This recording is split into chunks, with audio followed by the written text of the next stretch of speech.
ഉമേഷ്, അടുത്ത മാസം 22-നാണ് അയോധ്യയിലെ ശ്രീരാമ ജന്മഭൂമിയിൽ പുനർനിർമ്മിച്ച ക്ഷേത്രത്തിന്റെ പ്രാണപ്രതിഷ്ഠ നടക്കാൻ പോകുന്നത്.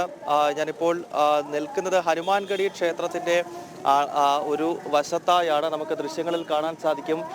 പ്രേക്ഷകർ ഇപ്പോൾ കാണുന്നതാണ് അയോധ്യയിലെ ഏറ്റവും പ്രസിദ്ധമായ ഹനുമാൻഗഡി ക്ഷേത്രം. ഈ ക്ഷേത്രത്തിൽ പ്രാർത്ഥന നടത്തിയതിന് ശേഷമാണ് ഭക്തർ അയോധ്യയിലെ ശ്രീരാമ ജന്മഭൂമിയിലേക്ക് പോകുന്നത്. അതായത് ഈ ഹനുമാൻഗഡി ക്ഷേത്രത്തിന്റെ തൊട്ട് പുറകിലായാണ് അയോധ്യയിൽ രാമജന്മഭൂമി. അവിടെയാണ് ക്ഷേത്ര നിർമ്മാണം പൂർത്തിയായിക്കൊണ്ടിരിക്കുന്നത്. എന്തായാലും നേരത്തെ ഉമേഷ് സൂചിപ്പിച്ചതുപോലെ അയോധ്യയിൽ ഒരുക്കങ്ങൾ പൂർത്തിയാവുകയാണ്.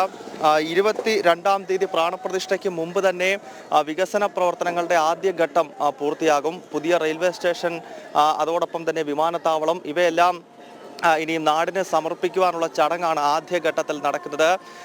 ആദ്യഘട്ടത്തിൽ 30-ാം തീയതി പ്രധാനമന്ത്രി നരേന്ദ്രമോദി അദ്ദേഹം ഈ പ്രാണപ്രതിഷ്ഠയ്ക്ക് മുന്നോടിയായി അയോധ്യയിലേക്ക് എത്തും. അന്ന് അദ്ദേഹം ഒരു വലിയ റോഡ് ഷോ ഉൾപ്പെടെ ഇവിടെ സംഘടിപ്പിക്കുന്നുണ്ട്. അതിന് ശേഷം പിന്നീട് 22-ാം തീയതി നടക്കുന്ന പ്രാണപ്രതിഷ്ഠയ്ക്കും പ്രധാനമന്ത്രി നരേന്ദ്രമോദി നേതൃത്വം നൽകും എന്നതാണ് വളരെ ശ്രദ്ധേയമാകുന്നത്. എന്തായാലും ഒരുക്കങ്ങൾ ഓരോന്നായി പൂർത്തിയായി വരുന്നു.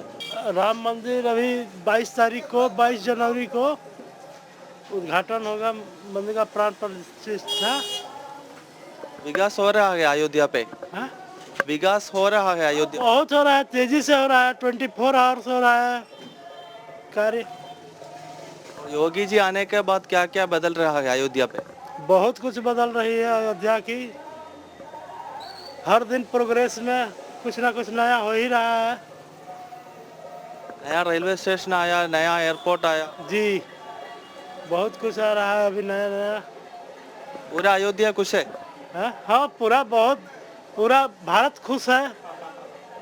पूरा नंबर 1 अयोध्या है पूरा भारत में। जी ठीक है, श्री राम की नगरी है तो सारा दुनिया ही खुश रहेगी। बढ़िया. ജയ് സീതാറാം. എന്തായാലും ഉമേഷ്, പ്രഭാതത്തിൽ ഉണർന്നു വരുന്നതേ ഉള്ളൂ. വളരെ ശൈത്യകാലമാണ്. അതിനാൽ തന്നെ സജീവമാകണമെങ്കിൽ കുറച്ച് സമയം കൂടി എടുക്കും. എന്തായാലും കടകളൊക്കെ തുറന്നു വരുന്നു. വളരെ ഉഷാറായി തന്നെ അയോധ്യയിലെ കാര്യങ്ങൾ മുന്നോട്ട് നീങ്ങുകയാണ്. നേരത്തെ അതെ, ആ ഉഷാർ അറിയാറുണ്ട്.